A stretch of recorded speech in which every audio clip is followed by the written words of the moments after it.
Well, hello everyone, good afternoon, and welcome to Live at the Waterhole.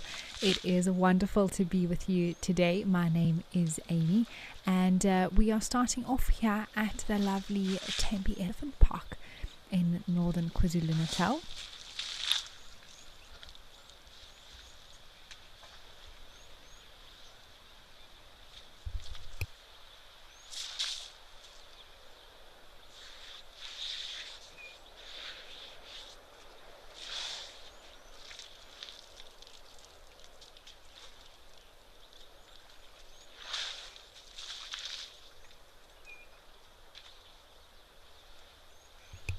And remember that this is, of course, a live and interactive show.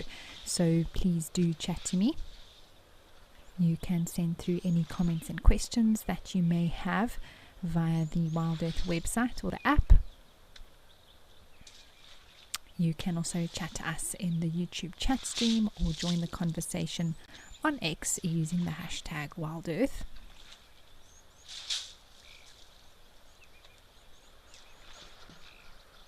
Or you can chat to us via our WhatsApp line. Using your mobile device, you can add Wild Earth as a contact and chat to us through that application.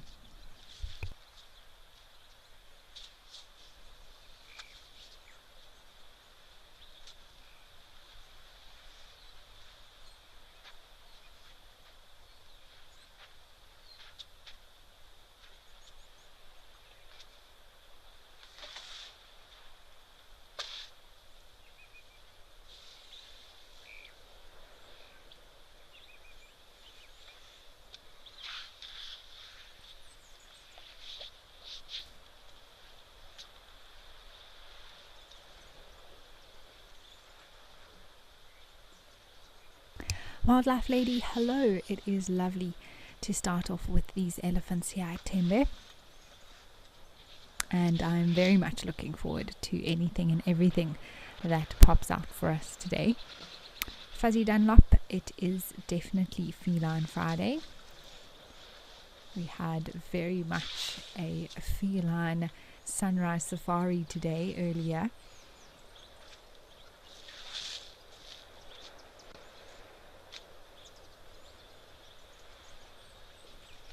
But I'm looking forward to just relaxing with you all, enjoying this elephant busy splashing himself with mud.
And it's clearly a warmer day here in northern KZN today. In fact, it's a warm day here in the Lowveld. We've got quite a bad berg wind outside, and it's just reminiscent of summer at the moment. It's so warm.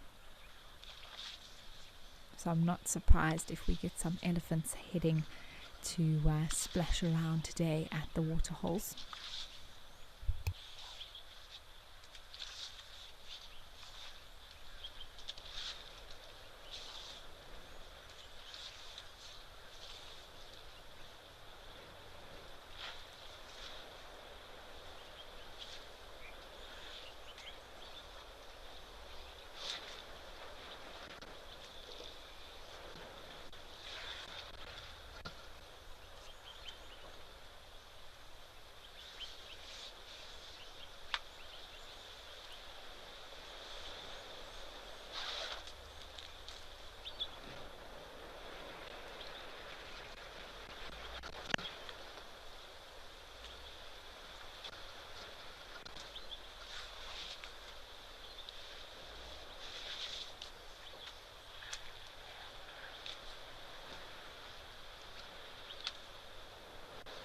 Katie, yes, absolutely.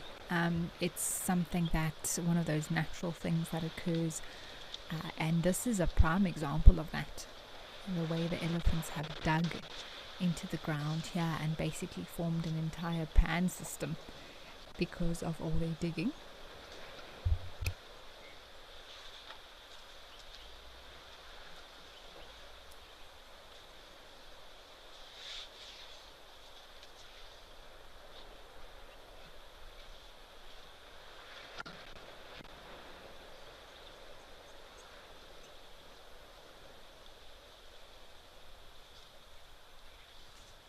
Oh, lovely. Let's head over to some zebra arriving at Founders.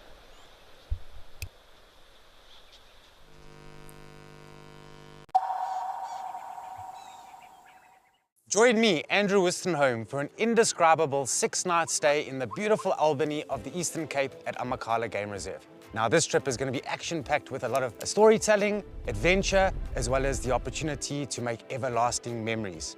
We'll be exploring the best of Amakhala by staying at 2 luxury lodges, which will be the perfect blend of comfort as well as wilderness. Book your spot today and let's get ready to explore the wild beauty of Amakhala.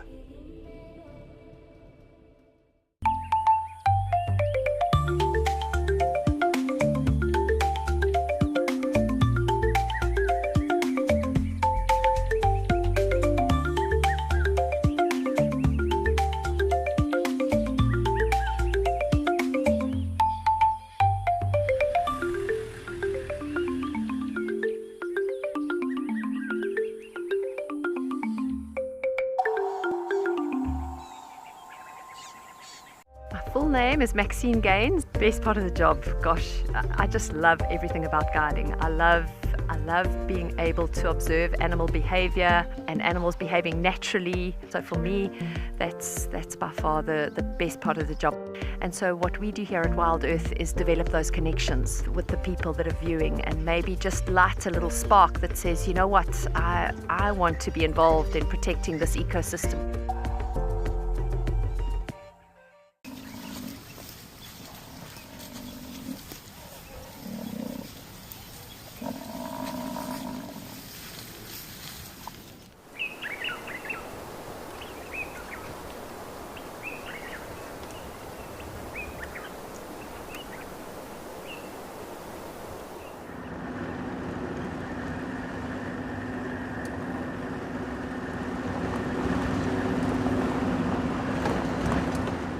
Out here, every moment counts.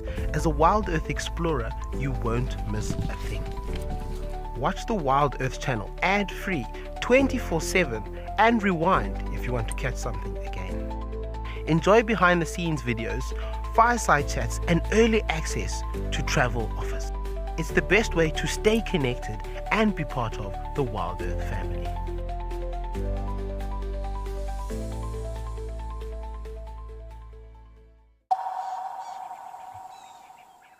For belly rub.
Wildlife lady, zebras at your favorite waterhole. Absolutely. Isn't this just gorgeous? And I love how the breeze is catching its tail.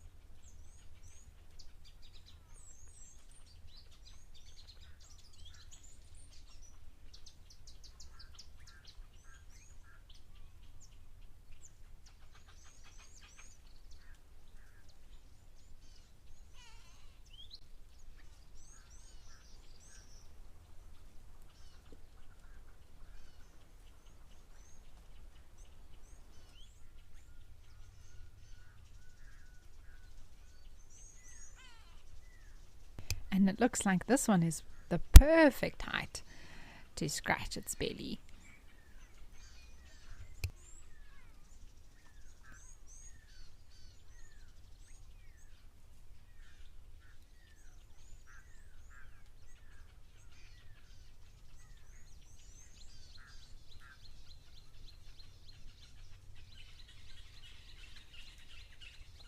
Clearly there's a queue forming. Oh, and a warthog. 2 warthogs.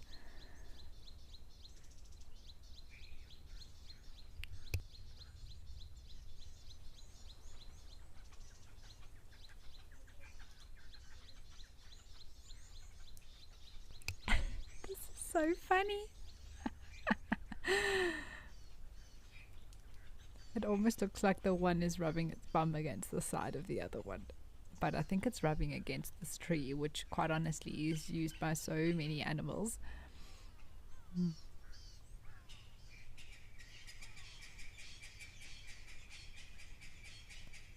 Oh, they are. This is really a whole rub down session happening.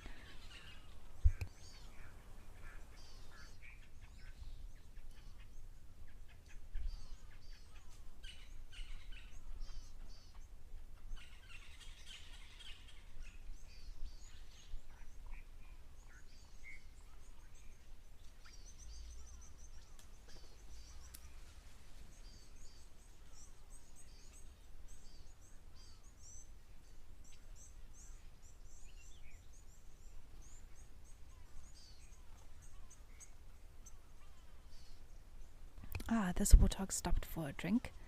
It's amazing how much life comes past this particular pan here at Mantis Founders. And just look how long those hairs are on the side of its face. For younger warthogs, that's there to really imitate the look of something like tusks. It looks a little bit more menacing, even though it's just hair.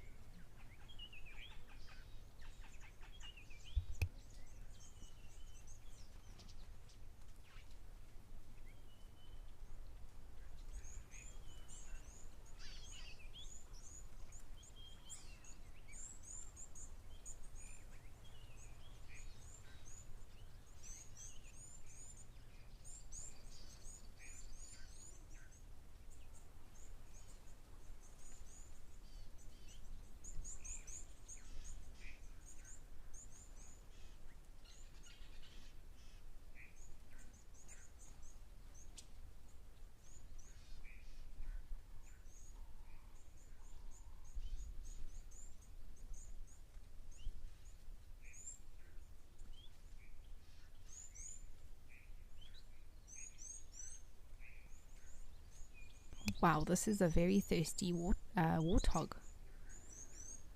They're beautiful, aren't they? Supposedly members of the Ugly Five, but I think they are so cute.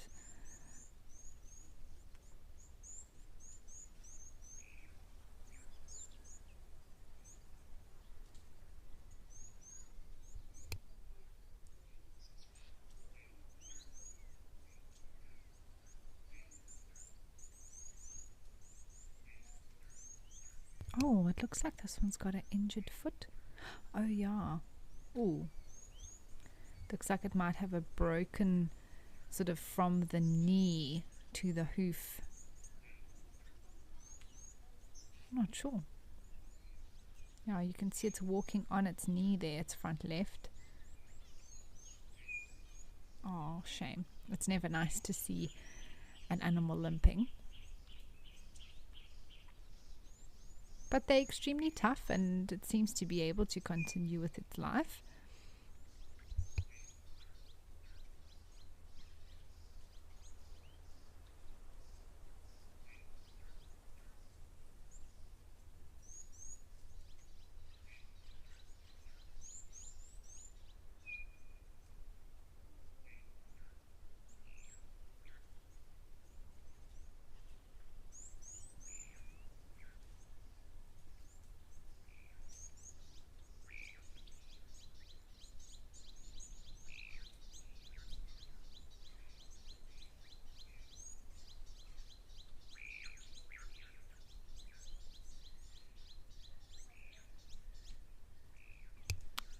chance? No, I don't think it's that common of a thing to occur with warthogs popping tires on cars. But I suppose it depends which car. It depends how sharp the tusk or how large it is of a warthog. But I can believe it. Oh goodness. Hello. I just saw this head coming in from the left. But a warthog's tusks are actually made up of two parts. A pair that comes from the bottom jaw and the pair that curls up on the top, from the top jaw. And because of the constant friction of the top and bottom pair of tusks, the bottom pair becomes like a razor blade. It's extremely sharp. And so on big sort of off-roading vehicle tires like we have on our safari vehicles, no, I think that would be they're very, very tough, so I don't think a warthog's tusk could pierce it without a lot of force. But on a normal sort of standard car tire, I can absolutely believe it.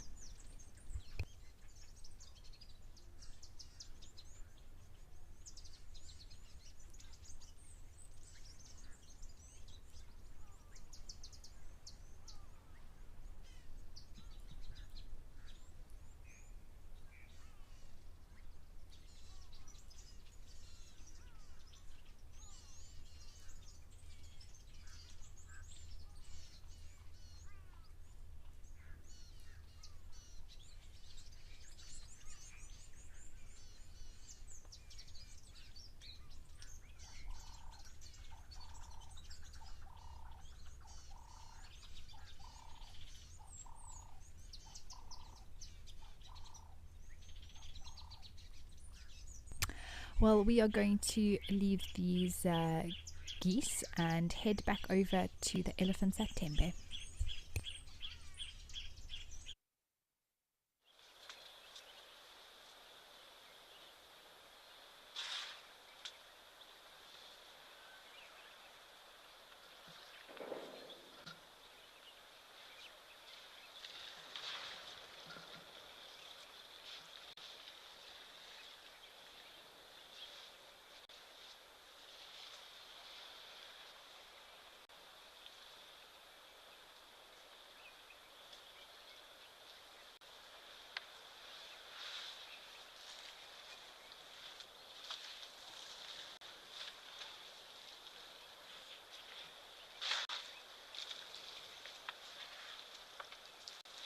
Wow, look at all of these elephants. It's definitely a day to be by the water. Well, while these elephants are cooling down, we are actually going to head over to the Endangered Wildlife Centre at Hoedspruit to check in on the cheetahs.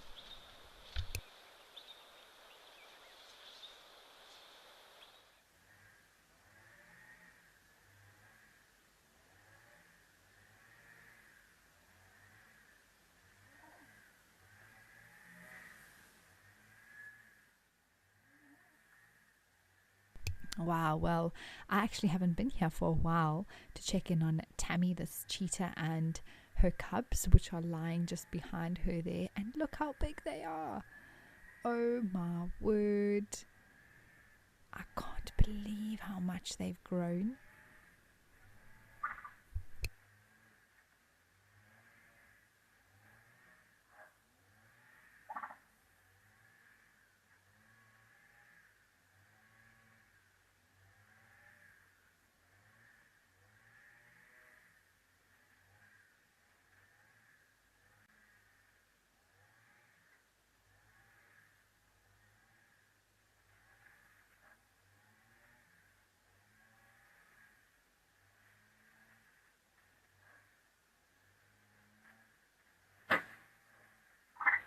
I have one little curious cat here.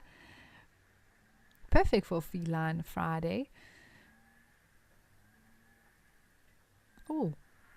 Oh. Did everyone hear that?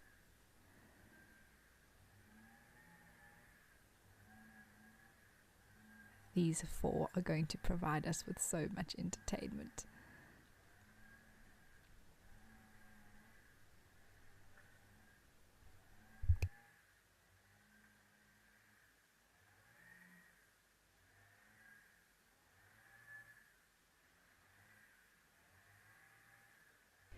Darren, yes, absolutely. I think there's a lot of different aspects to a program like what's running here at the Endangered Species Center with Tammy and her cubs in terms of the breeding program for cheetahs and helping to diversify genes. It's the reason she's here, and with the little ones, and the aim is to get them to be released into the wild one day and pass on their genetics so that the cheetah species can be ensured survival.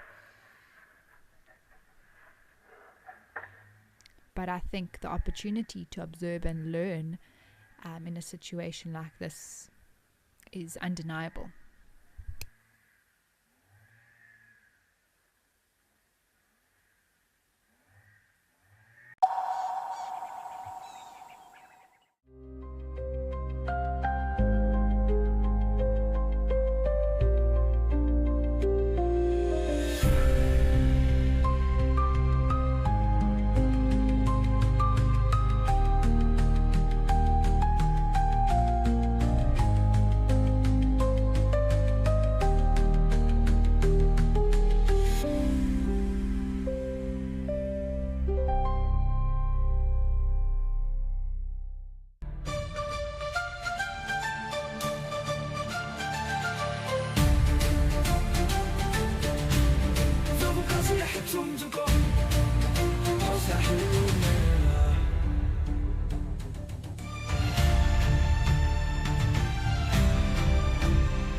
You can actually notice the color of the water changing with the elephant's movement and sort of bringing up a lot of the sediment that's at the bottom of the water hole. It means that the color of the water goes a bit darker.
Tanaya, you are asking why elephants' ears have damaged edges, like chopped edges as if they are clipped.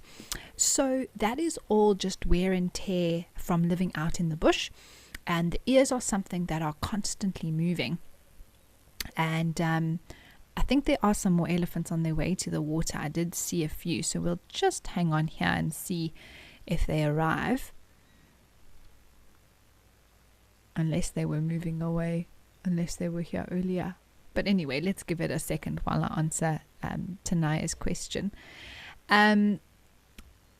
So as they move through the bush, things like thorns or sharp twigs or anything like that, that can hook on the edge, because an elephant's ear towards the ends is actually quite thin and vulnerable to that happening.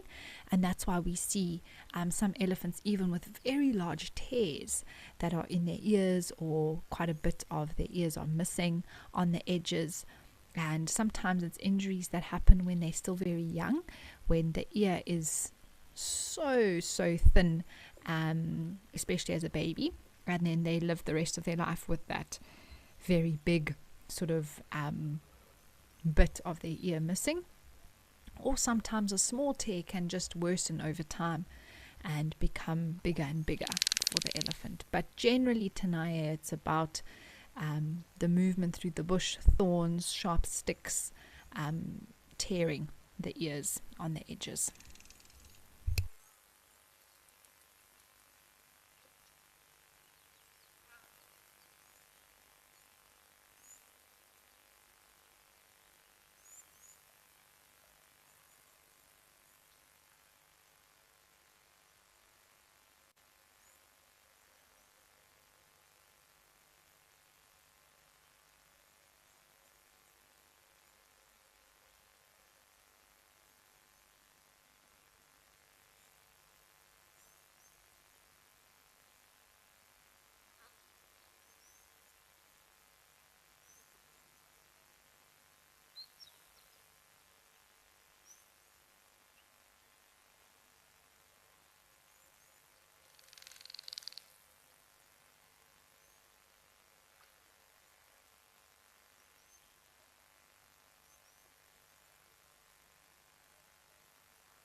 Okay, well, as these elephants move off, let's head over to Roy's Dam.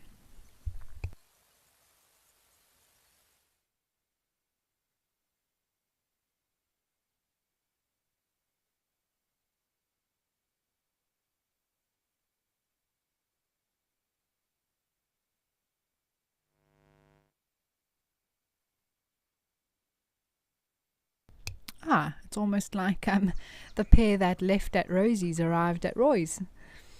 Of course, that's not the case, but it did look like that for a second.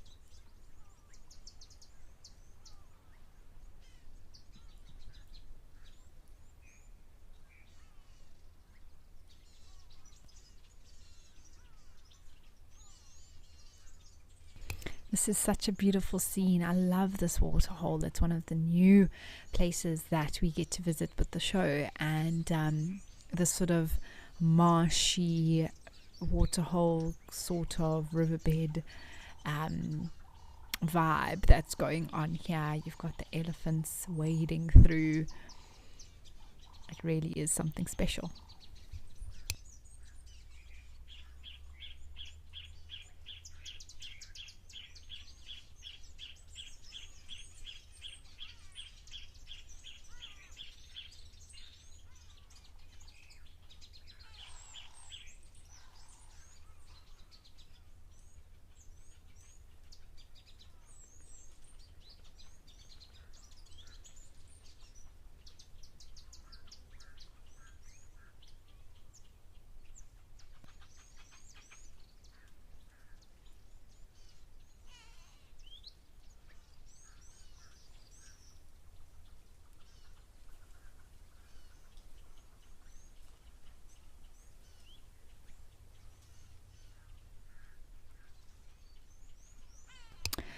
Tanaya, yes, so elephants are definitely able to sleep standing up. I haven't heard of joints locking as such, because they're predisposed to be standing a lot, and that just means that they sort of can stand without thinking about it, which means that they can sleep standing up because they don't have to consciously make an effort to stand. Because of the four legs, it grounds them quite securely. But they can lie down, definitely. We see often with younger ellies doing that. But there was actually a video I saw recently of a bigger bull that slept on the side of a termite mound. Well, sleep is a strong word, but rested, sort of shut down for a little bit, just to have a bit of a snooze more than a sleep. And so they can lie down, usually when they get mature, not completely flat, because it's a little bit tricky with their ginormous bodies to get up again, and just the movement of blood flow and all of that kind of things, it can compromise them. But if they lie at an angle, that works very well for them.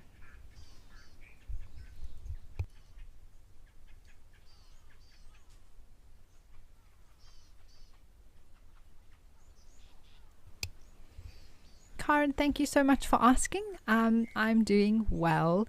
I've been snacking on some sambal worms, my favorite snack, to make sure that I keep my energy up, because I'm heading straight out on drive after this. But I'm doing well. It's just very hot. I need to make sure that I have some iced water with me for the afternoon as well. Being out in the Berg wind doesn't always make me feel so good. But as long as I've got some cold water, I'll be fine. And yes, this area is looking very green, and I think it's because of the water.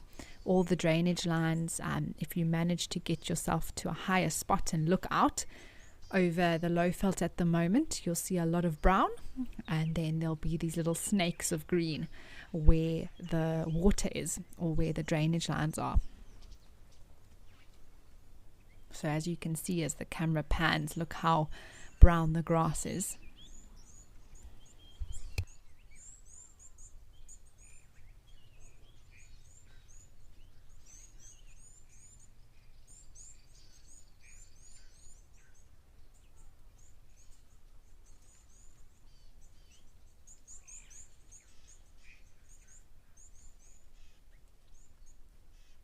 Oh my word, this elephant's now all the way down on its side. The other one's having such a big splash in the background there. Definitely a testament to the heat today.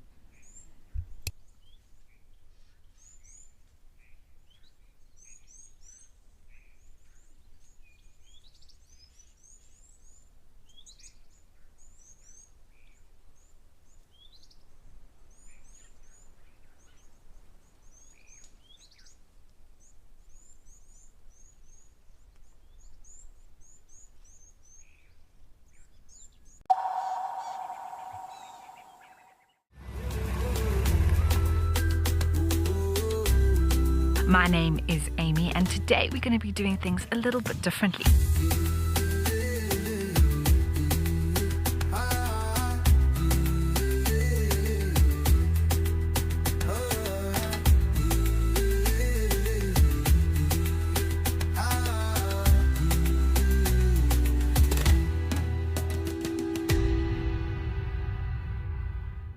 At Wild Earth, we believe every story has the power to create change.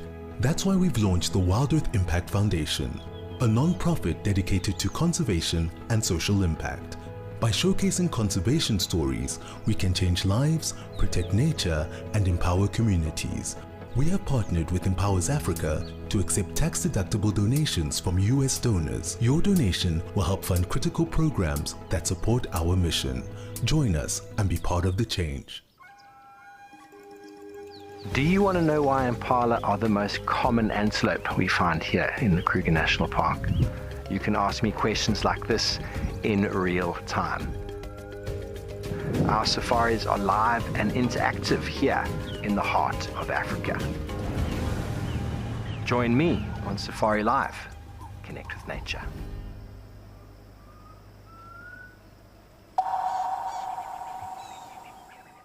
Welcome to Safari Spotlight. We'll be And you pretend like you're a salesman, eh? Got no idea what's going on in this reserve. Expecting the unexpected. Are we stuck down there? What am I trying to do? So we have another giant of Mabula. That was incredible. This is unbelievable. It's going to be a spectacular afternoon. Out here, every wild moment matters, and as a Wild Earth explorer, you won't miss a thing. Watch the Wild Earth channel, ad-free 24/7, where you can even rewind and watch something again. Get access to behind-the-scenes videos, fireside chats, and access to early travel offers. It is the best way to stay connected and be part of the Wild Earth family.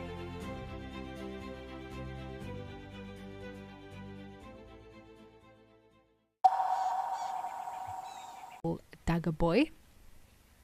Dagga referring to sort of a clayey, thick type of mud that often these types of buffaloes, meaning the older kind, love to lie and wallow in. And that's because a lot of their hair is missing, and it also provides a bit of protection from the sun, but also to cool down their very big bodies.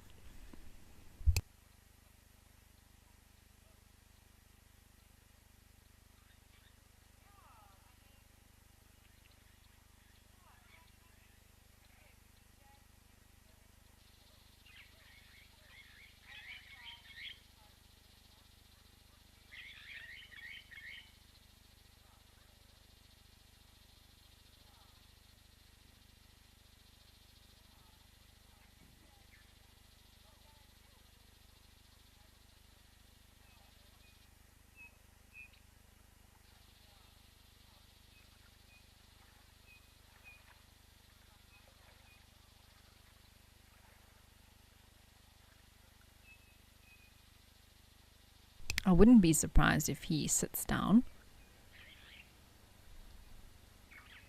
But just look at the size of him. Oh, is that an injury on his side? I'm not sure if that looks like a bit of a cut.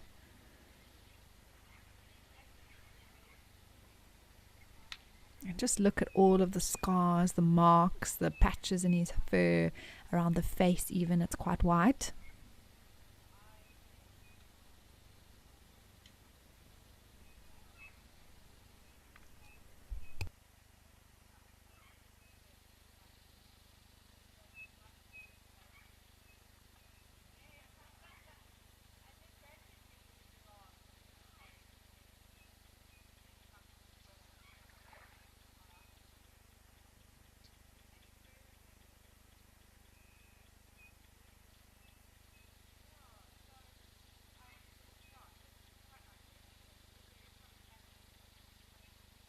That is definitely a cut there. Now, it doesn't quite look like massive claw marks or anything like that from a lion, but it does look like sort of one big line that's coming down there. He's also lost the fur around that spot. So I have no idea what could have caused that.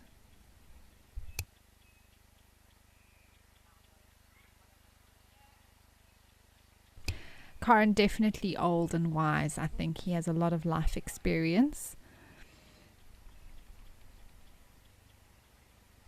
but very big shoulder into his neck and back. So although he might be older in years, he doesn't look, I don't know, he looks very strong still, let me put it that way.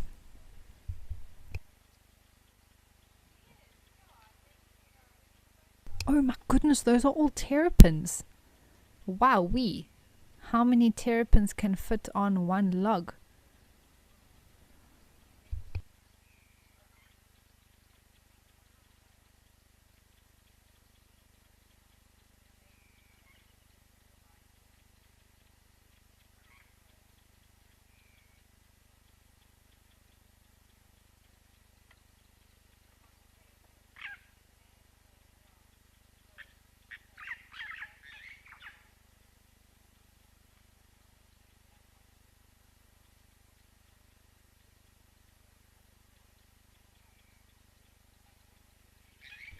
Can hear the starlings, Birchall starlings flying past. Karen, it could very well be mange.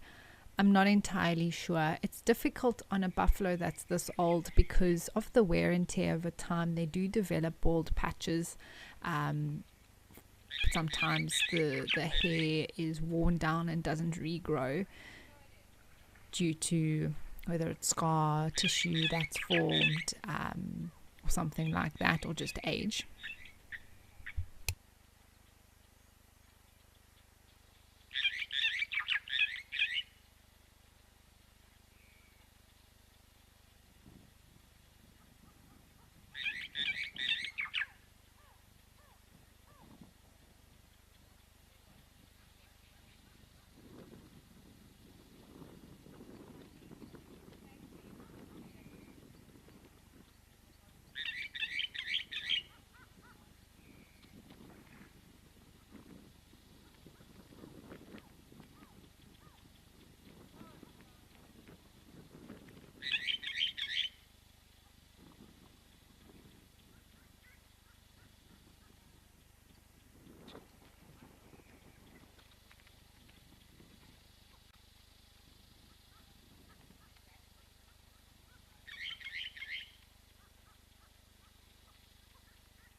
And if you notice, his mouth is chewing round and round and round and round.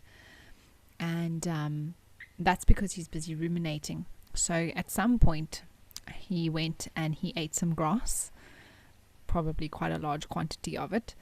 And due to the type of digestion system that buffaloes have, they have to rechew their food, just like giraffe and kudu and impala, etc.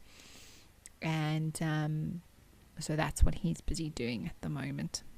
This terrapin's found a little log to perch on. They are reptiles, so they do enjoy a bit of sunshine, and today is a great day for reptiles.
And look at that. So this is very cool to see as well. Around the backside, it almost looks like he's developing a water buck ring. If if you can see that white circle. But that is directly in line with just above where the tail hair is.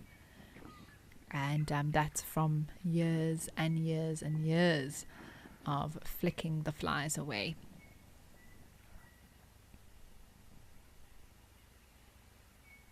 Oh, hello.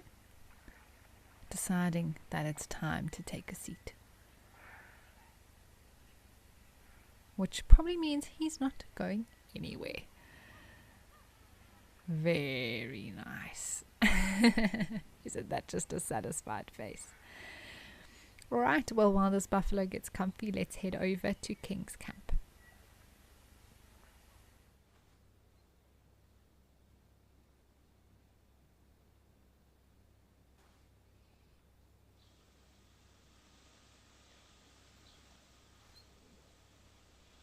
Oh, hunting heron.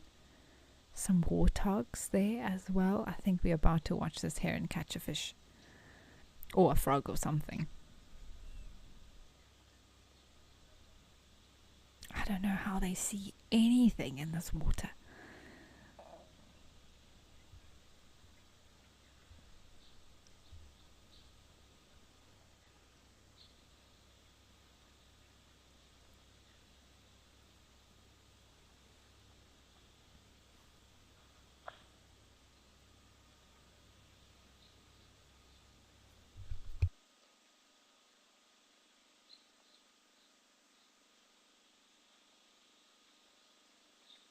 Oh, I think it did get something. Not the biggest, but something.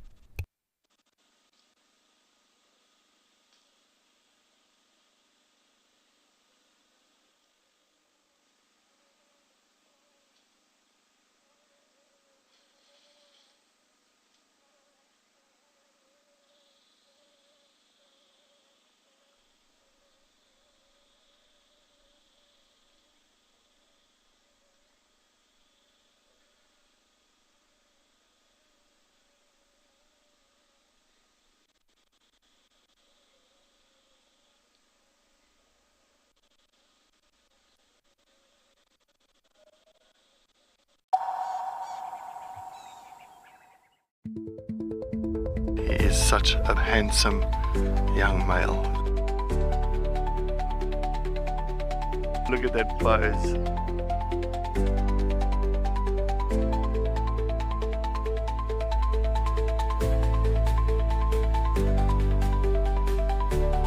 Absolutely beautiful.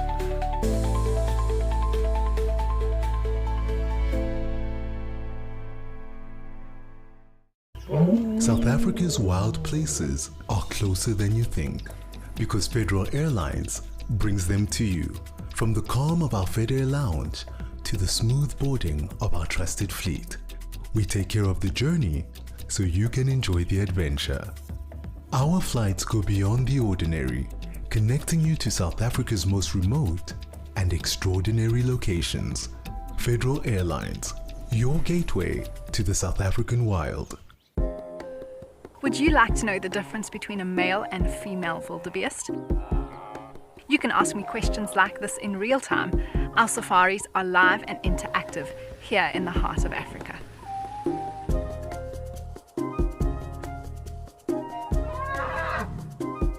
Join me on Safari Live and connect with nature.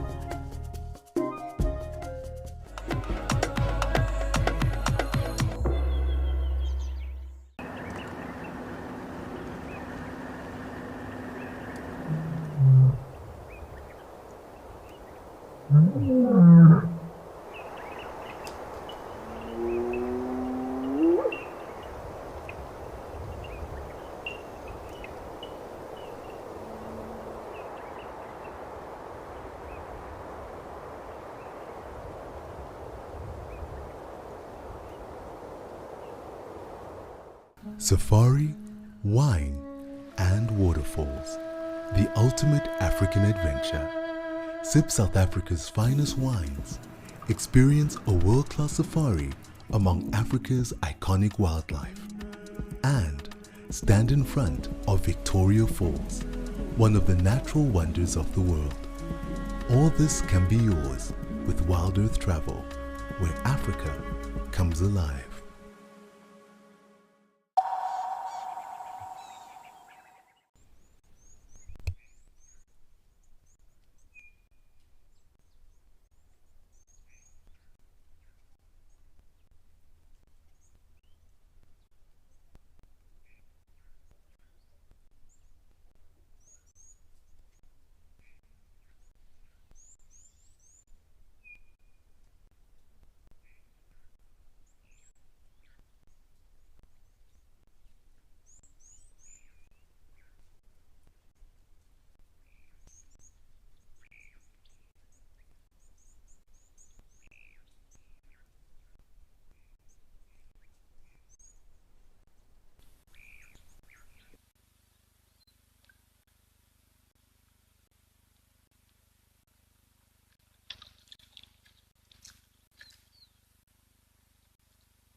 And of course named black-headed because of the slight difference in coloration and the black running all the way from the top of the head down the back of the neck. Also black spots down the front of the neck into the top of the chest too. And slightly different habitats. I mean, of course this one is here at a waterhole as well, but usually not so much hunting in water, but rather nearby to it, sometimes in grasslands and things like that. It looks like quite the windy day here.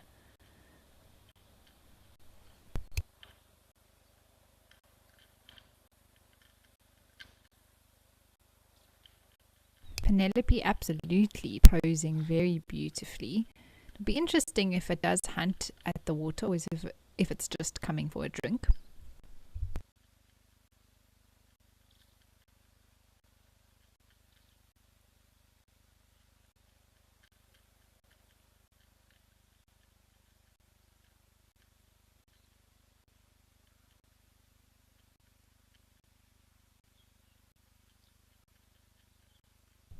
But, you know, birds are also opportunistic, and if it's definitely having a drink now, not to say that it wouldn't try and grab something if it had the opportunity to.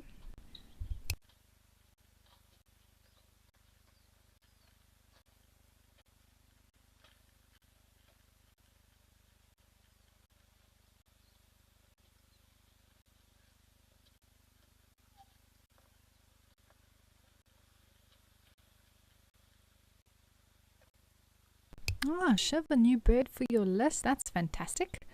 I'm glad to hear that.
Hello? I feel like it's come over to investigate us.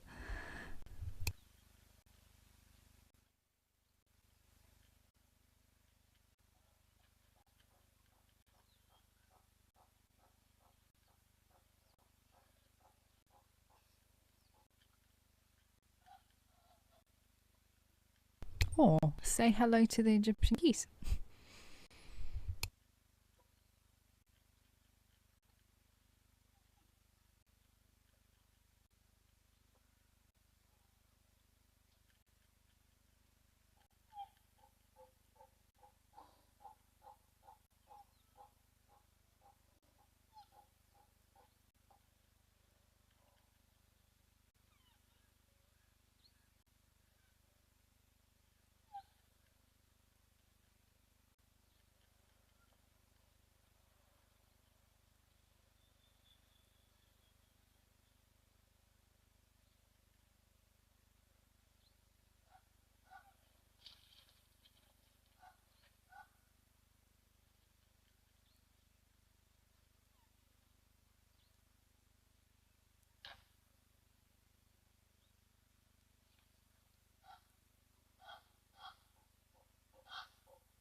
Oh, wow. This is wonderful.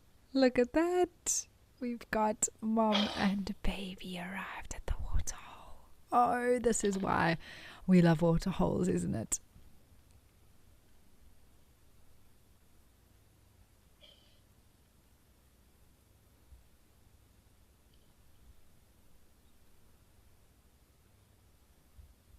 How cute is that little one? I've loved being able to spend so much time with the rhinos here at Founders, as well as the two babies that we're seeing quite a lot of.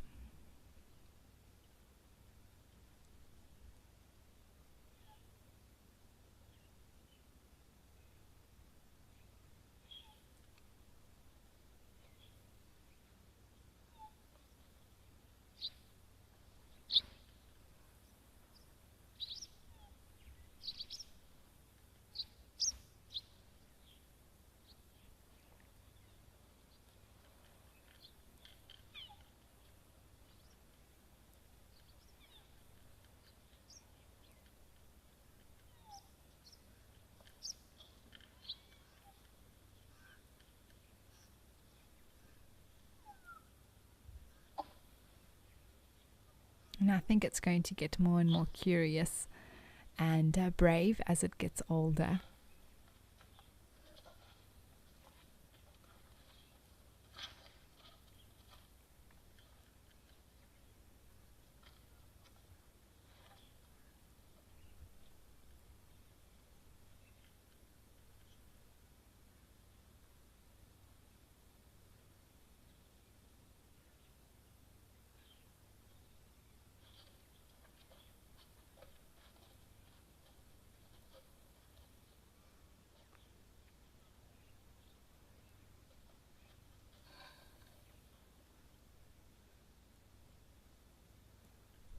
Looks like she's backing away from something. I'm not sure. That was interesting.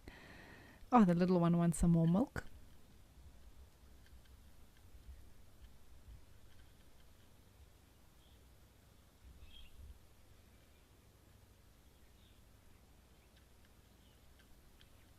Oh, African Whiteheart, thank you so much for your kind words. It really does mean a lot to us when we get that sort of feedback from our viewers, and it's a pleasure.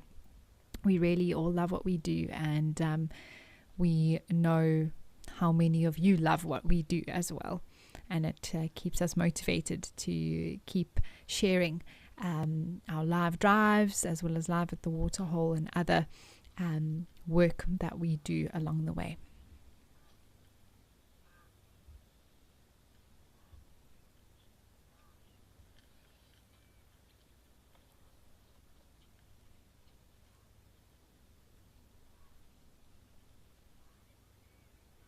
Oh, Shiv, you say that Heron is after one of my muffins. Goodness me, I need to make muffins.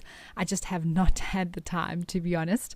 But hopefully maybe on Sunday I'll have a little gap to do it. I'm not sure. Either tomorrow or then.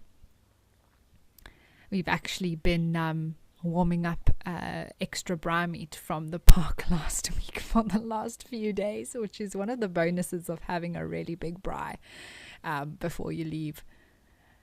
Is that a crow? Ah, one of the Cape Crows there. But tonight I'm going to be doing some burgers, so hopefully I'll be able to share that. Nothing like some burger patties in the air fryer when you time challenged.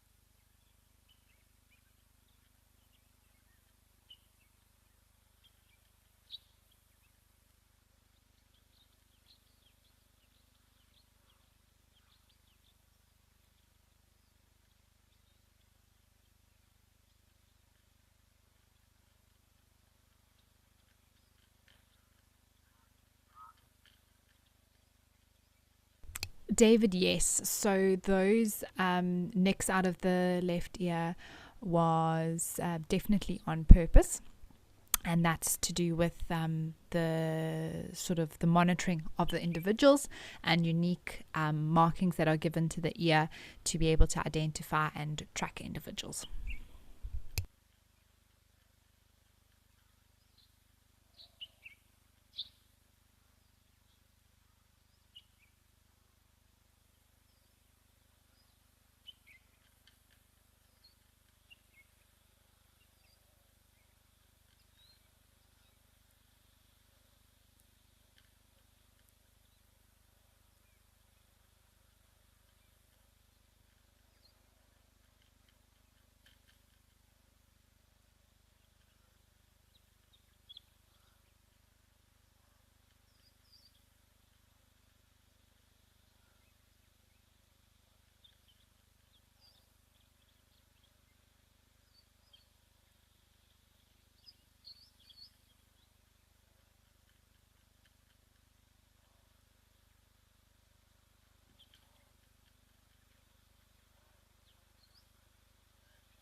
Well, while these geese hunker down in the wind, let's head back over to the elephants at Tembe.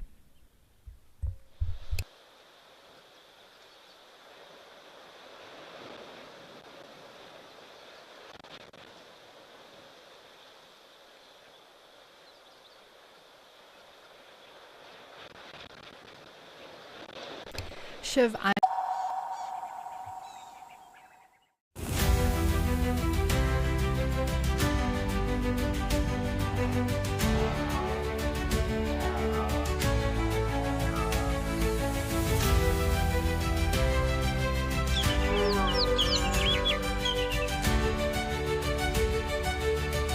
This is an unbelievable afternoon.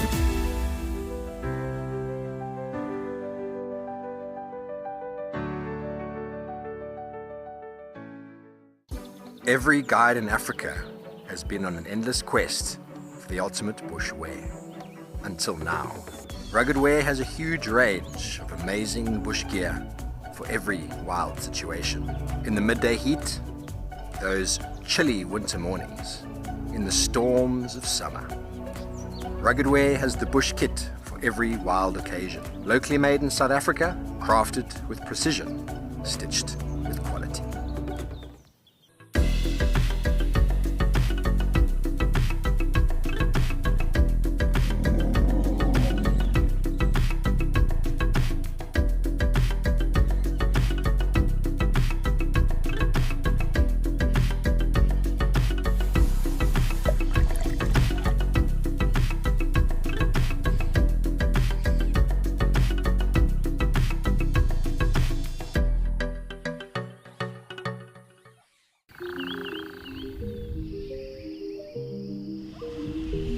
This is what they call a shambe, a family, a whole herd of elephants.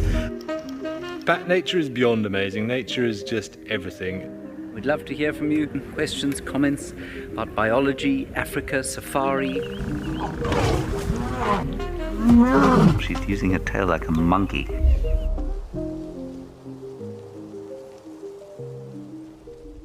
If you love watching Wild Earth, here's a little tip. Become a member. You can gain access to the channel ad-free, you can rewind and re-watch sightings, and you can join our Tuesday live safaris.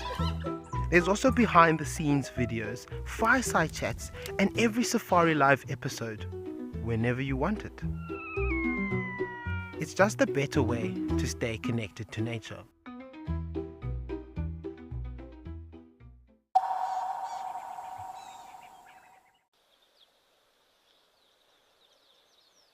So Tanaya, you want to know if rhinos get affected with foot and mouth? I believe not. Tanaya, it's something that foot and mouth disease affects cloven-hoofed animals. So that, of course, includes cattle and buffalo through that, and other cloven-hoofed animals, so antelopes, giraffe as well, wildebeest. But it's generally something that's limited to the likes of domestic livestock, but there is a transference that can happen between wild and domestic animals, and so the cloven-hoofed animals that I've just mentioned would be susceptible to it. But odd-toed ungulates, which is what we refer to rhinos as, and zebra as well, also horses, they are not susceptible to it.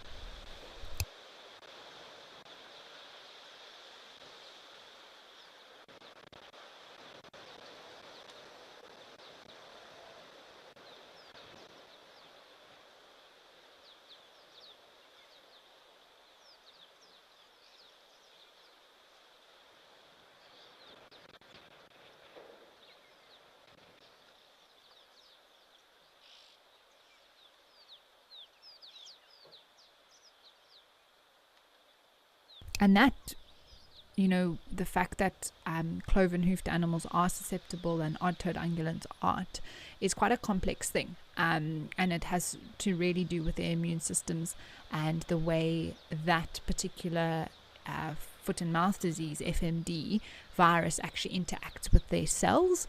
And due to research, it's been proven that it's the cloven-hoofed animals that share similarity in the way their cells interact with those viruses in comparison to odd-toed ungulates.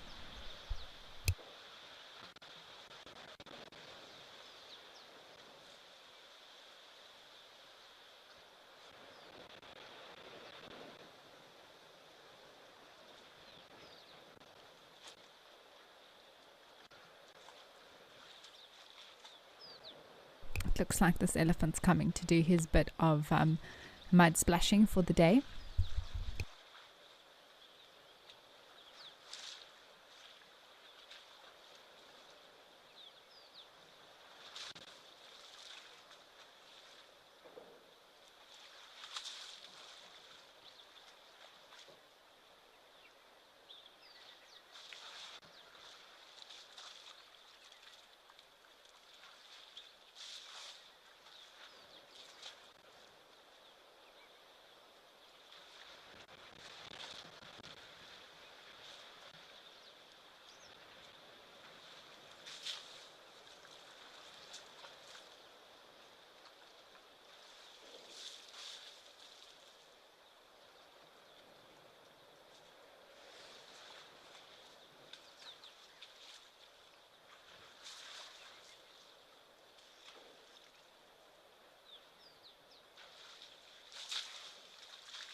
Tino, you are asking if elephants push down trees because they want to eat the branches, or is it a type of behavior? So I think it has to do with both. Tino, to be honest with you, it can be something that sometimes you think this boy is just throwing his weight around, but oftentimes it is actually to reach the top of a tree, or to get to certain branches that are otherwise inaccessible to them. Sometimes they don't really make much use of the tree they push over, and you sort of like, why did you push that whole tree over to just have one mouthful? But you can't reason with an elephant. They will do what they want to, and they have their reasons for doing so. But that's also nature and part of the system, and how the amount of trees are managed, and all sorts of things that are important to the ecosystem.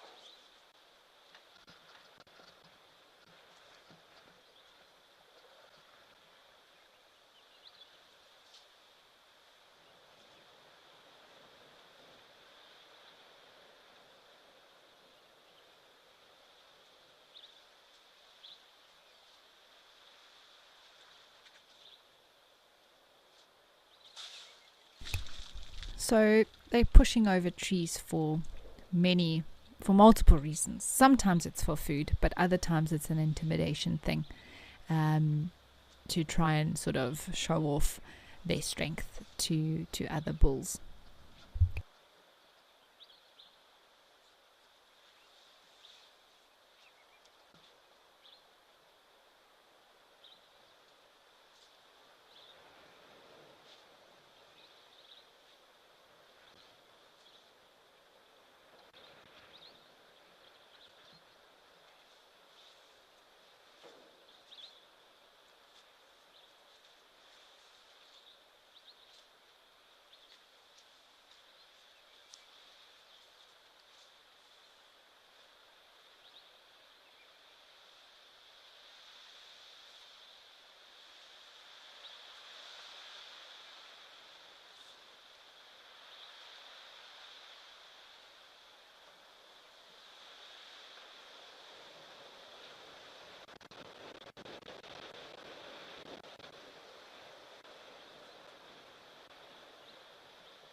Tanaya, you'd like to know how you distinguish between a male and female elephant without the babies around. Well, one very obvious thing is being shown to us at the moment by the two bulls on the sort of in the middle of the screen. and that is that they have a penile sheath and sometimes actually display their penis as well. So that becomes very clear, which is male. And females, although they do have genitalia that can sometimes look a little bit saggy at the bottom, so it can get tricky. I'm not going to lie to you, I've misidentified elephants before as males and females because of that sort of skin that is between the hind legs. But also what plays a part is the size of the elephant, and generally bulls are much larger than the females. But of course, the younger the elephants are, the more difficult that is to use to identify them. You can also look at their tusks. You can look at the size of their heads as well, the shape of their foreheads. All these bulls have very rounded foreheads, whereas if a female was here, she would have quite a square forehead, forming a very prominent right angle.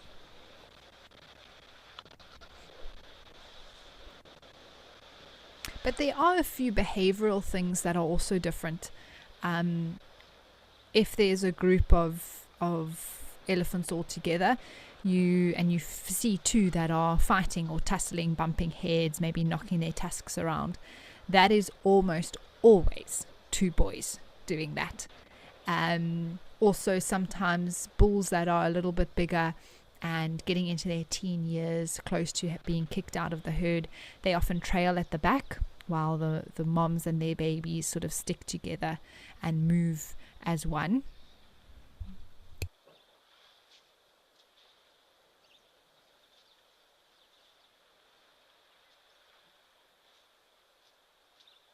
Kaz, yeah, I mean, it's a fair concern, and wondering about why they don't get infections in their genitalia with all the dust and mud and exposure. But that is why they have what we call the sheath that's protecting the actual organ, as well as with the females. But sometimes there are terrible cases where you see not only in elephants but also in other animals. I've seen the giraffes, penile sheath, and that whole area being very, very swollen. So it can definitely happen. There's been females where it almost looks like the skin inside is showing of her genitals. So there are instances where things like that can happen, but for the most part it's pretty sealed off, if I could put it that way. But there are risks that run. It's part of why the tail is there as well, to cover the anus, which is also a sensitive and very vulnerable area of the animal. And it's sort of at risk if that tail is lost, or if an animal has a very short tail and that very sensitive area is exposed, they do run the risk of things like infection.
feel it is a rosetted morning for us. So yes, let's see what we can find.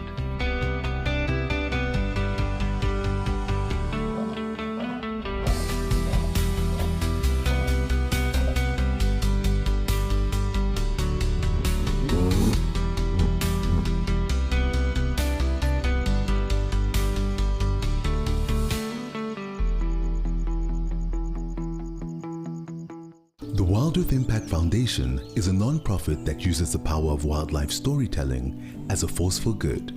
We create sustainable development projects that showcase conservation stories, empower people, and inspire environmental action. As a registered South African PBO, you can make a tax-deductible donation to the Wild Earth Impact Foundation. To find out more, visit our website.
It's amazing how many of these elephants are still around here, hanging out.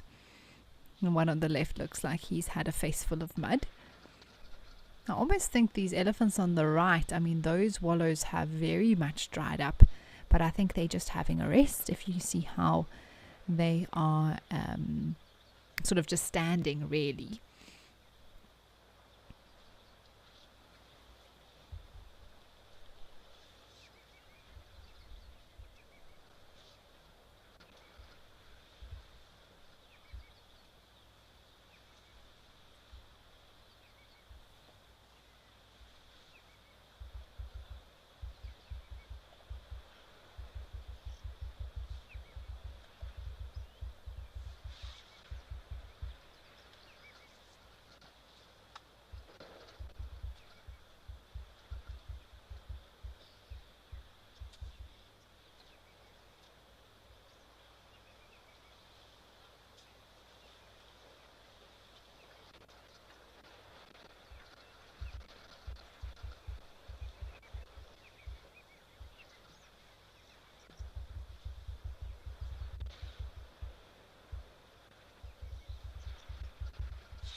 also seems to be quite a wind here every now and again that blows through the trees.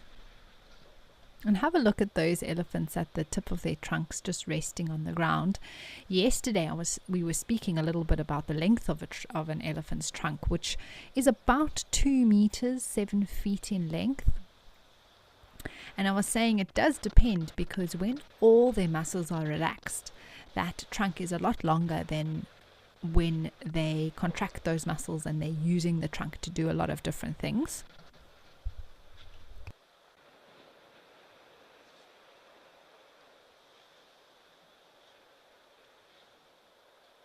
Raj, it is wonderful, isn't it, just to have so many out, and it's definitely the weather that I think's brought a lot of these bulls out to cool down, and the area around Tembe is one of the best to do so. They love coming here when these wallows are muddy. There seems to only be one active one at the moment though.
Tonight, I don't know if intimidated would be the word I would use in terms of car horns or bells or even the sound of an engine. But yes, it can affect their behavior. And that's why it's something that is, I think, very important when taking out a game drive or spending time even self-driving through the Kruger National Park or other parks. If one is in their own vehicle, is to switch off your car, to not hoot, to not make any very loud. I mean, I get a fright from a hooter. I can't imagine what an animal who's potentially never heard that sound before is all of a sudden hit with the sound of a hooter. You're affecting their behavior, that you're probably making them scared and being like, I need to get out of here. But it can also make them very aggressive.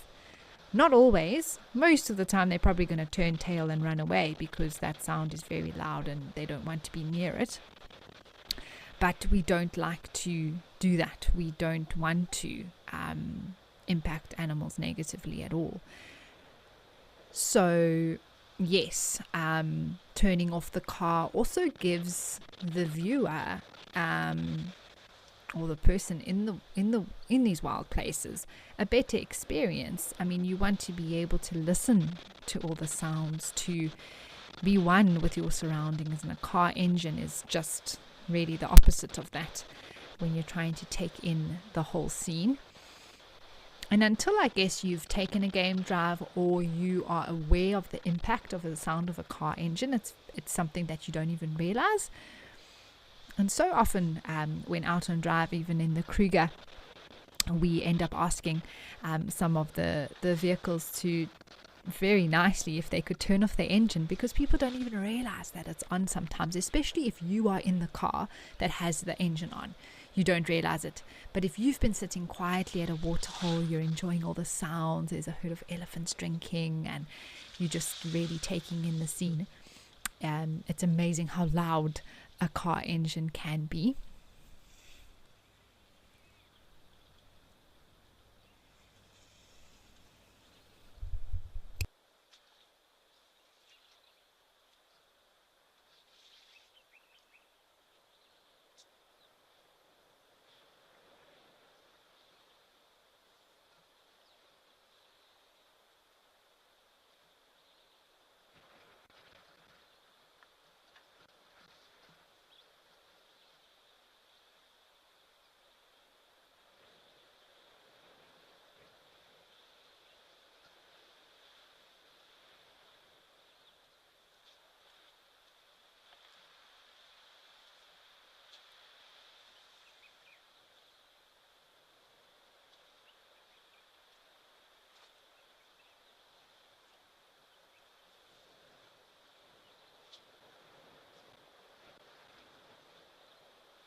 All right, well, we have some more elephants for all of you. Let's head over to Naledi.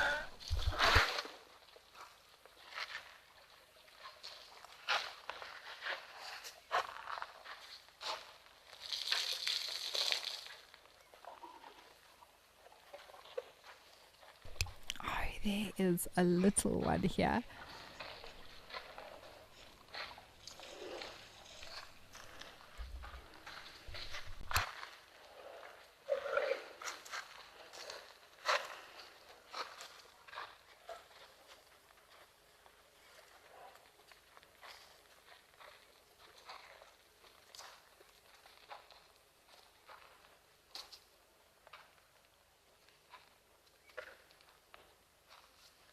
Oh, I feel like it's been forever since we've had a close-up of a little elephant.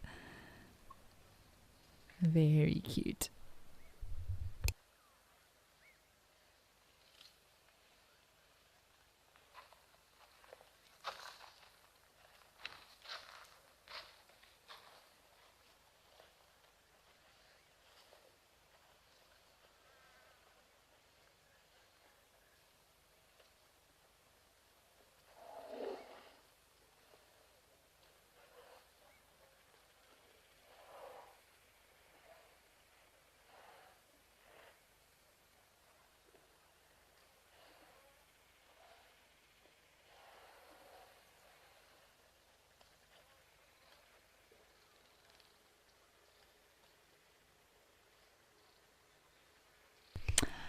Well, this is how it goes. These elephants moved off rather quickly from having a quick drink here at Naledi, but still nice to see them. Look at them moving off now, a small little herd.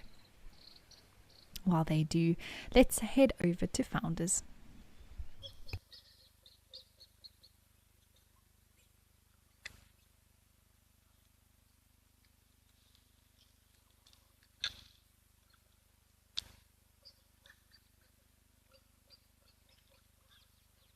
A warthog coming to drink, and there's a blessbuck in the background.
This is an unbelievable afternoon.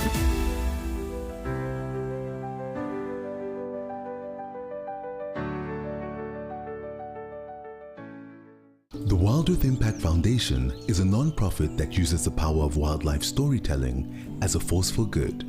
We create sustainable development projects that showcase conservation stories, empower people, and inspire environmental action.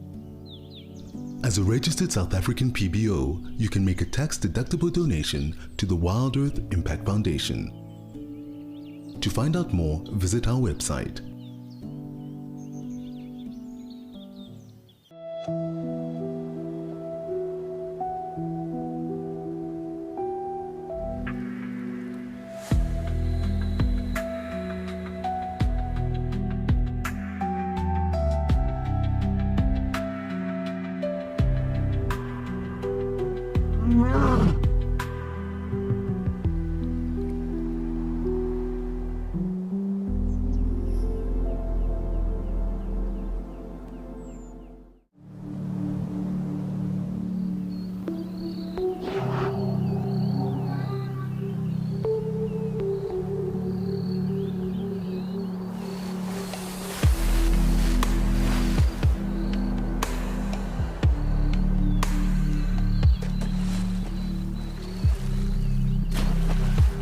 Hyenas love bathing.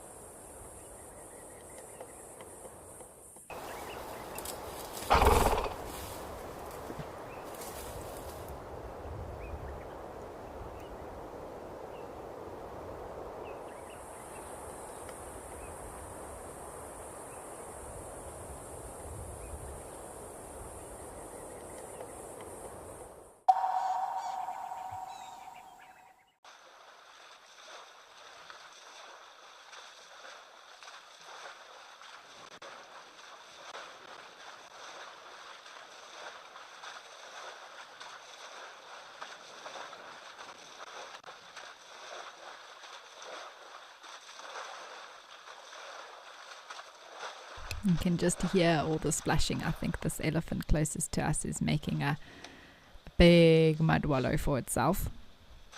Diane, hello. You're joining us from Cape Town. You'd like to know if there's a reason why warthogs kneel like they do on the ground. There is. It's basically just to get their heads lower down, to get more leverage. They don't have much of a neck, and so kneeling helps them get their mouth closer to the grass or to the roots that they want to eat.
We've often seen bulls here at this particular spot try and sit down, or even a little bit of a face plant when they try to use their tusks to dig up more mud.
Raj, yes, that waterhole's not exactly sized elephant size, a little bit on the smaller side, but they make it work.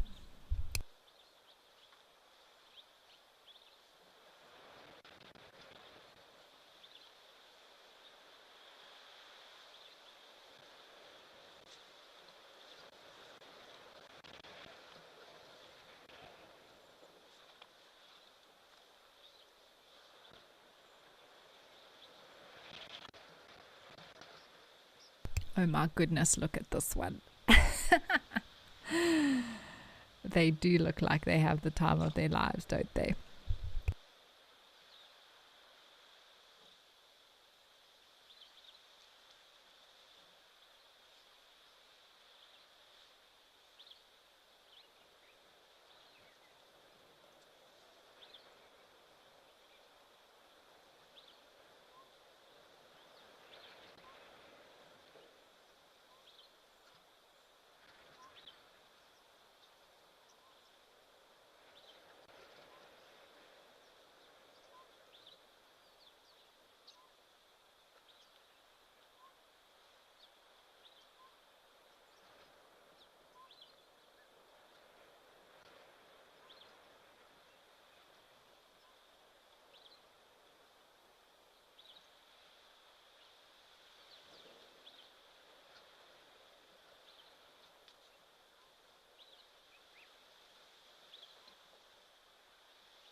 You can see how he uses his trunk quite vigorously to stir up that water, making it as muddy as possible so that he can then splash on himself, which I'm sure we'll see him do shortly.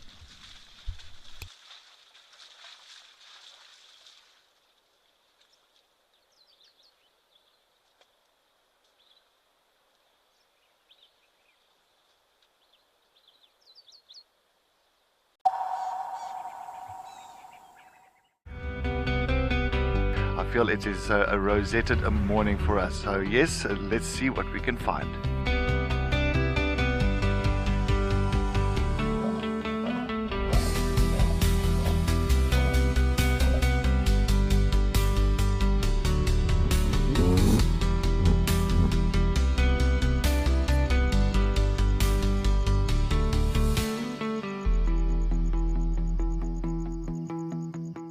Wild Earth has launched a special fundraising drive for our non-profit, the Wild Earth Impact Foundation.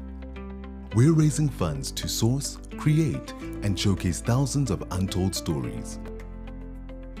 Stories that spark real action in conservation and social impact.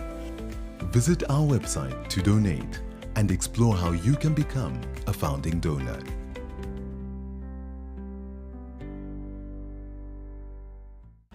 My full name is Cedric Leslie Dold. I grew up mostly in the Lowveld. I grew up here pretty much on the southern side of Kruger National Park, a place called Marloth Park, for most of my years.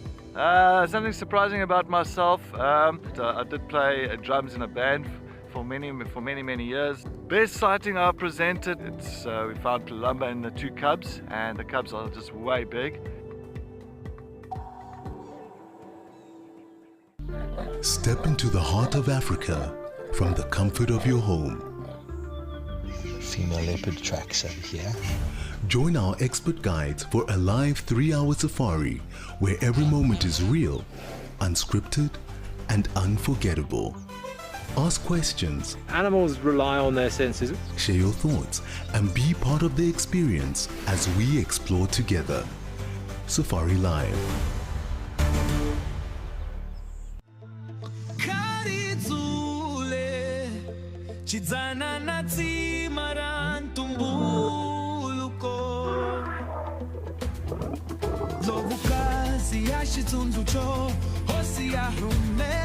How cool is this?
Well, some more buffaloes are making their way here towards the water. I'm not sure if they also bulls or other members of the herd, perhaps.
Ooh, that's interesting. So apparently some bulls arrived and actually pushed the buffalo that was here away, which is always fascinating to look at the dynamics at play.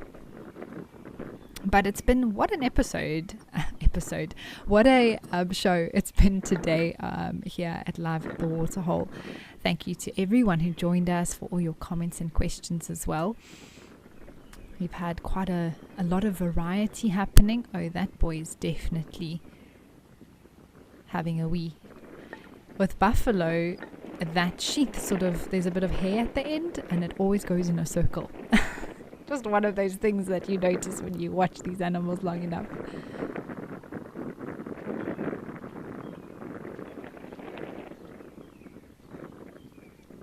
I'm not sure if that is the individual from earlier. I don't think so. I think it's a different one. But wow, you can hear the wind. Goodness me.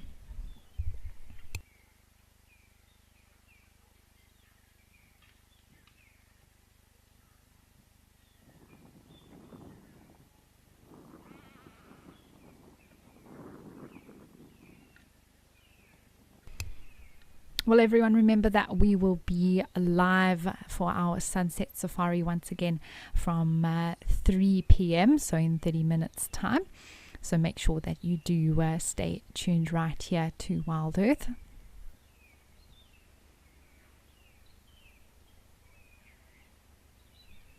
Looks like that buffalo's on the move, but I'm not sure. It's an interesting dynamic. If others will arrive, I'm not sure. It looks like some of those may have been cows, which is also fascinating.